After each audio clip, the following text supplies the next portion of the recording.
Salve, salve nação alvinegra, começando mais um vídeo aqui no canal John do Timão. Então se você tá chegando, já deixa o seu like, se inscreve pra gente bater a meta de 105 mil inscritos. Falta bem pouquinho, conto com a colaboração de todos. Uma ótima segunda-feira, um ótimo início de semana pra todo mundo, né? Apesar desse empate aí do Corinthians, a gente já começa a semana naquele ritmo, né? Com raiva e tudo mais, mas...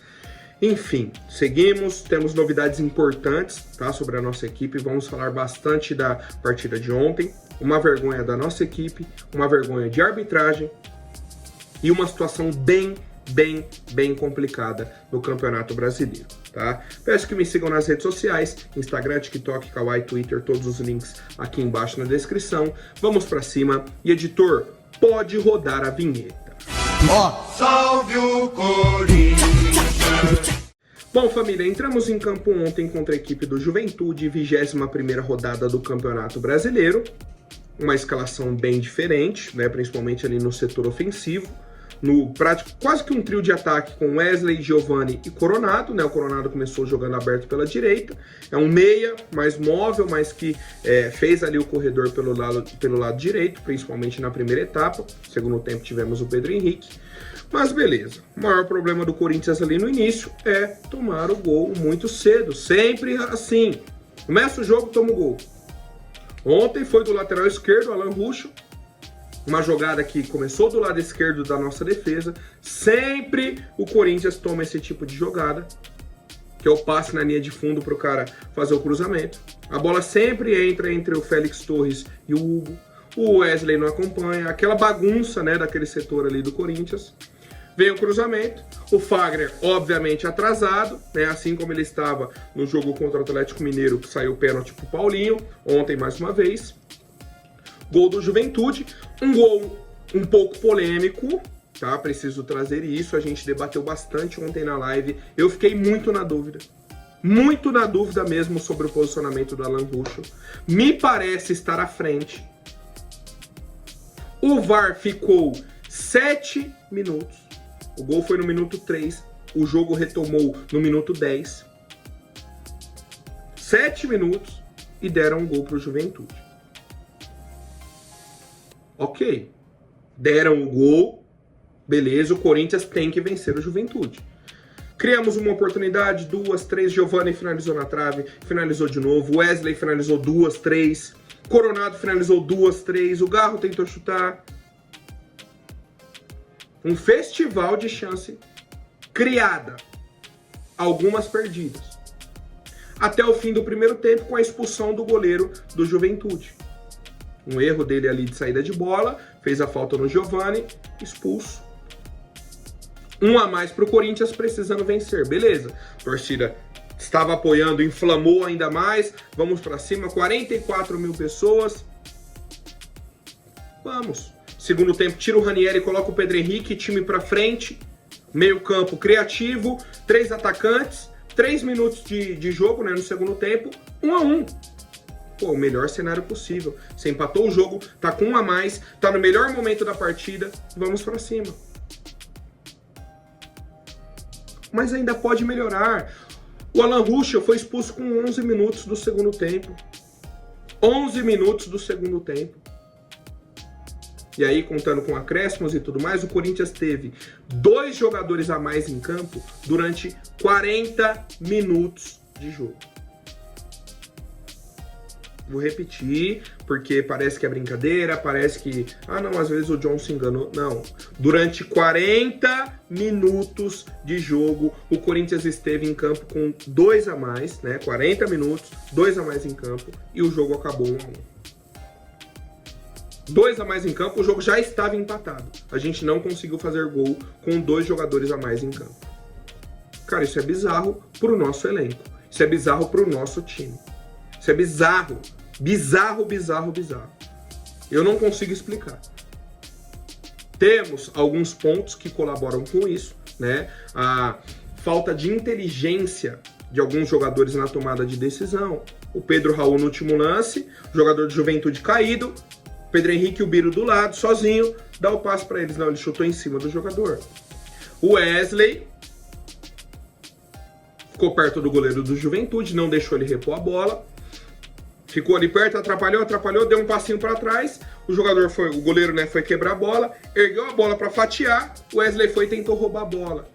Cara, vamos lá, Wesley, vamos lá. A gente viu aí agora no meio do ano Eurocopa, Copa América, a gente assiste Champions League, Libertadores, Sul-Americana, Brasileirão, Copa do Brasil, Paulistão, Olimpíadas, Copa do Mundo em 2022, tantas competições, tantos jogos.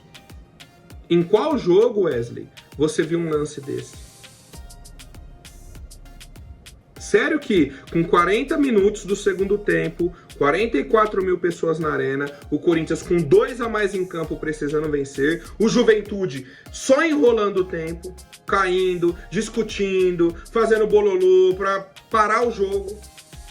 A sua melhor ideia foi, cara, e se na hora que o goleiro for repor a bola, eu for lá roubar a bola e fizer o gol? Como que ninguém pensou nisso, Wesley? Caramba! Por que o Vinícius Júnior nunca fez isso? Por que o Messi nunca fez isso? Cristiano Ronaldo, o Haaland, o... Caramba, mano. Será que o Wesley foi o primeiro jogador que teve essa ideia? Será que o Wesley é o cara mais inteligente do futebol brasileiro, do futebol mundial, que viu uma jogada que ninguém antes tinha visto? Será? Não, Wesley. Sabe por quê? Porque é infração. Porque é falta. O jogador não pode chegar lá e roubar a bola do goleiro quando a bola ainda está em posse dele. Ah, mas ele ergueu a bola. Ele ergue para chutar, a bola ainda está em posse dele. Tá na regra. Aí você faz isso, sai dando risada. É um desrespeito com o torcedor, cara, de verdade.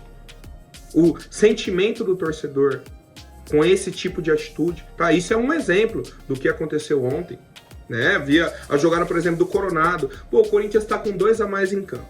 Você tem uma falta ali perto da área, mas nem tão perto. O goleiro pediu 3 na barreira. Eles já estão com 5 jogadores a menos então. 2 expulsos, 3 na barreira. Pô, vai sobrar gente do Corinthians. Vai sobrar gente do Corinthians. Tinha 2 jogadores do Corinthians na bola e um na sobra lá no meio campo. Então os 3 da barreira, os 2 batedores e o da sobra, tá por igual. Ou seja, dentro da área ali, tinham 2 jogadores do Corinthians a mais. Então tem 2 jogadores do Corinthians que estariam desmarcados. Faz a jogada rápida, acha um passe, alguém para finalizar. Não, bateu a falta por cima. Que chance! Cara, não é possível. Aí o Wesley pega a bola na ponta esquerda, dribla um, aí tem a sobra, tem mais um marcando. Wesley, se a gente tá com 2 a mais, cara, uma questão de matemática pro Wesley, pro Garro, pro Coronado, pro Pedro Henrique, pro Pedro Raul, pro Giovani, que escorregou ontem umas 15 vezes em campo. Se a gente tá com 2 a mais, eu tô com a bola, eu consegui dar um drible, cara, eu vou achar um companheiro meu sozinho. Não é possível. É matematicamente impossível eu não achar um companheiro livre. Você deu o primeiro drible, Wesley, acha o companheiro.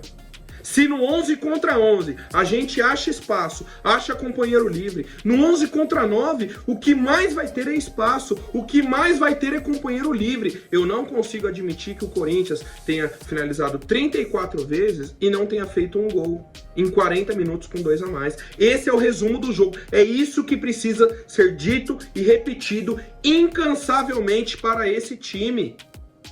Incansavelmente. A gente teve 11 escanteios, e aí eu pergunto pra vocês, qual foi o escanteio que a gente levou perigo pro Juventude? Teve um, que o Pedro Henrique cabeceou fraco, a bola foi na mão do goleiro. De resto, né, então, os outros 10 escanteios, não aconteceu nada. Nada. No gol contra o Criciúma, o gol do Kaká, o Corinthians faz a jogada curta, vem o cruzamento, né, a jogada do Garro, Coronado, sai, faz o cruzamento, o Kaká entra, faz o gol. Isso, 11 contra 11. Ontem você tá com 2 a mais, por que você não faz uma jogada curta? Você não vai achar espaço para finalizar? Um jogador livre na área para cabecear? Roda o jogo, balançou o time deles para cá, balança do outro lado que vai estar sozinho. Cara, são 2 jogadores a mais em campo. Eu não consigo admitir, cara. Não consigo. É isso. O Corinthians criou muitas chances, mas nenhuma claríssima. Né? Eu queria chamar a atenção para isso também. Pô, no segundo tempo, a gente não criou uma chance claríssima. Ninguém saiu na cara do gol. Ninguém perdeu um gol, assim, muito feito. Talvez do Alex Santana, né, dentro da área, num rebote ali que ele finalizou para fora. Acho que até o lance do pênalti. Acho que até esse lance, se eu não me falhar a memória. E aí entra a questão da arbitragem. O gol do Juventude, muito questionado pela torcida corintiana, e um pênalti claríssimo. Pênalti claríssimo pro Corinthians, que deveria ter sido marcado. Não foi. E a gente empatou o jogo. Mas não dá para colocar a culpa só na arbitragem. A arbitragem é vergonhosa, a arbitragem é fraca, o árbitro de ontem perdido. Uma bagunça de VAR.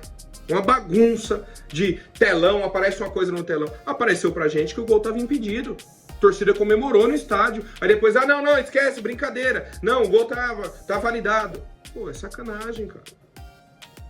O jogador do Juventude foi expulso, o goleiro foi expulso. Aí eles iam tirar um da linha pra colocar o goleiro reserva. Sobe a placa. Vai sair o camisa 1 pra entrar o camisa, qual que era? Do 77. Como que o cara vai ser substituído se ele acabou de ser expulso? É uma bagunça sem tamanho. Só que o Corinthians não pode fazer parte dessa bagunça. O Corinthians contra o Juventude em casa tem que vencer o jogo. Com 1 a mais é mais obrigado ainda. Com 2 a mais durante 40 minutos é sacanagem com o torcedor. Tá? É sacanagem com o torcedor. E aí a nossa situação na tabela agora é essa. 18º, Fluminense passou, venceu 4 jogos seguidos. Cuiabá perdeu, mas tem 2 jogos a menos. O Inter empatou, Vitória venceu, o Grêmio venceu, o Juventude empatou.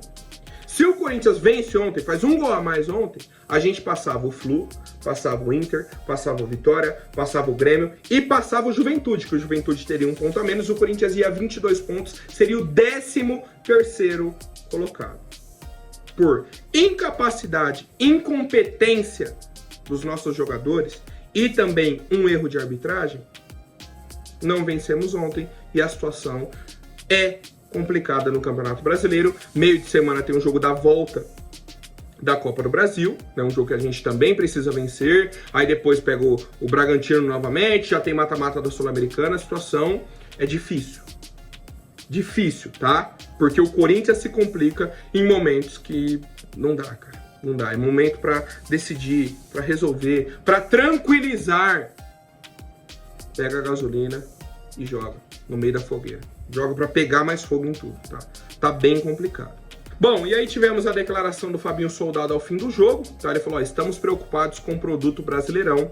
Todo jogo tem dirigente reclamando dos critérios. Jogo passado, por milímetros, anularam o nosso gol, né? O gol do Giovani é anulado assim, ó, por milímetros. Aquele gol do Kaká contra o Cruzeiro, que deram impedimento do Ranieri, também ajustado. O gol ontem do Juventude, válido. O pênalti pro Vitória dentro da arena, do Léo Maná, lembra? Pegou na mão dele, pênalti. Ontem, mão do cara do Juventude, o braço aberto, ele vai pra cabecear, erra, pega na mão dele, só na mão dele, não é pênalti. Cara, eu não consigo entender. Eu não consigo olhar para aquele lance e pensar em qual interpretação eu poderia falar para justificar que não foi pênalti. Eu não consigo olhar aquilo e falar, ah, não foi pênalti por isso. Não tem como, cara. É absurdo. Simplesmente absurdo, tá? E aí o Fabinho Soldado falou, ó, hoje a marcação ao nosso modo não foi no lugar certo, deveria ser no ombro, né? O lance da questão do impedimento lá do gol do Juventude.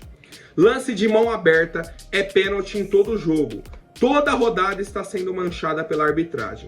Nosso trabalho é muito sério. A semana que fazemos para entregar um bom jogo, não podemos e não vamos admitir isso. Um jogo tranquilo e ele inseguro, parando o tempo todo para falar com o banco adversário. Fica a nossa reclamação formal e a preocupação com a arbitragem. Realmente, árbitro fraquinho, com medo, muito medo. Com 3 minutos sai o gol e fica 7 minutos parado. Então, cara, você via que ele estava extremamente inseguro, né? Eu acho que a melhor definição foi essa que o Fabinho Soldado colocou. Ele estava inseguro comandando a partida, tá?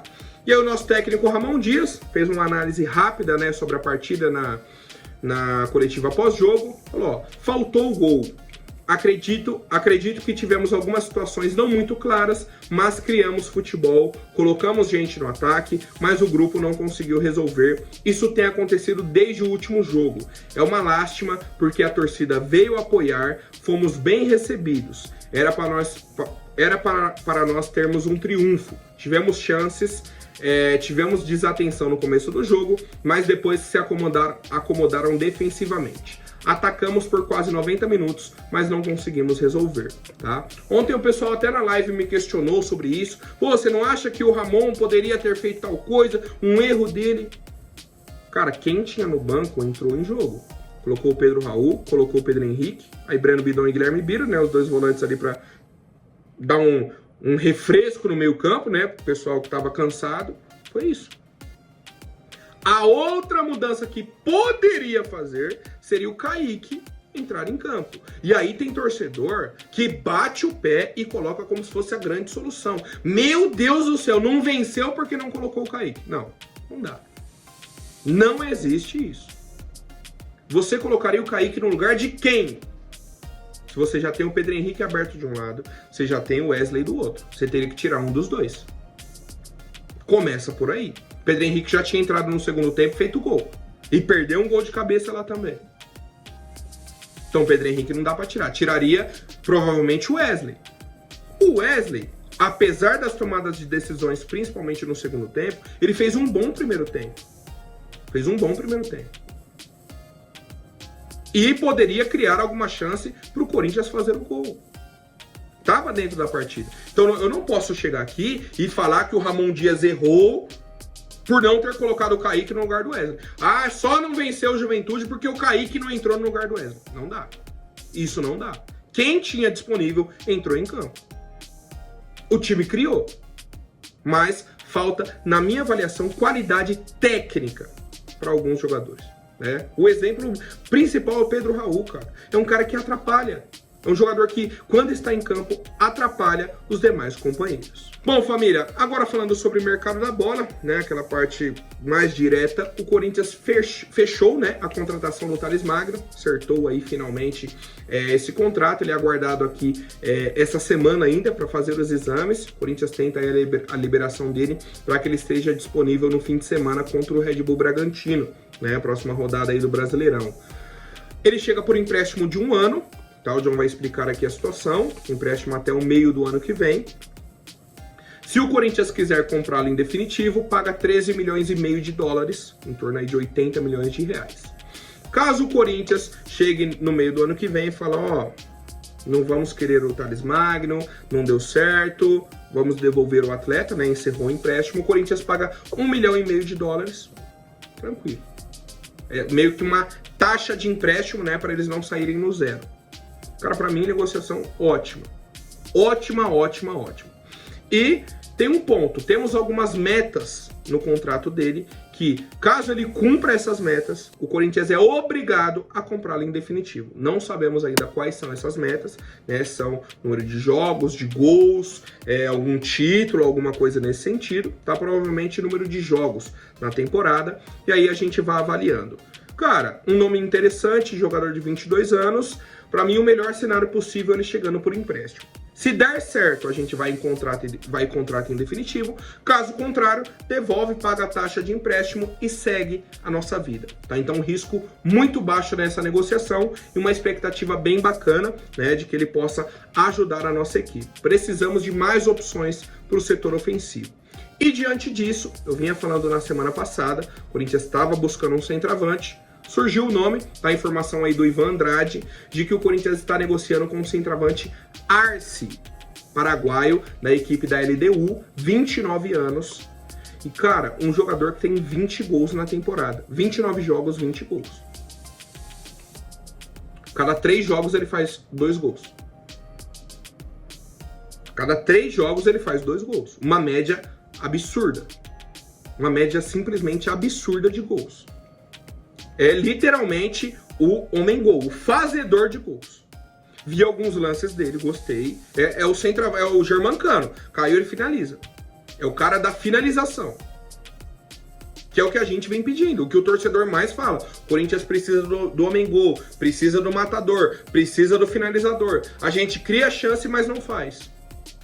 E mais, é um jogador barato, 4 milhões de dólares, em torno de 20, 22 milhões de reais. Uma negociação que está correndo rápida até, por conta desse baixo custo, o Corinthians está acelerando. Ah, quanto que vocês querem? Tanto? Então beleza, vamos ver aqui, já vamos fechar a proposta para tentar contratá-lo também no decorrer dessa semana, para que ele chegue e já assine com o Corinthians, tá? Então o Corinthians está com a expectativa bacana de que o Arce chegue, certo? Negociações de Gonzalo Plata e Cuéllar seguem na mesma, né? O Corinthians está tentando ali alinhar a forma de pagamento para fechar com o Gonzalo Plata e o Cuéllar tentando a rescisão amigável com o Al Hilal. Tá? Então essas as principais negociações do Corinthians no momento. Thales Magno fechado, Arce numa conversa boa e que pode fechar rápido. Plata e Cuéllar dependendo dos outros clubes, né? O Plata a questão de pagamento e o Cuéllar a questão dessa rescisão de contrato dele. Cara, Thales Magno, como eu disse, gostei muito do nome. O Arce eu não conhecia, né? Uma aposta, uma tentativa ali de trazer um jogador que viria barato, mas para resolver o problema. Chega para fazer gol. A função dele vai ser essa no Corinthians num preço baixo, né? Que é o que cabe dentro do nosso orçamento. Certo, família? Por hoje é isso. Amanhã eu volto com mais novidades sobre o nosso Coringão. Até mais, um forte abraço e vai Corinthians!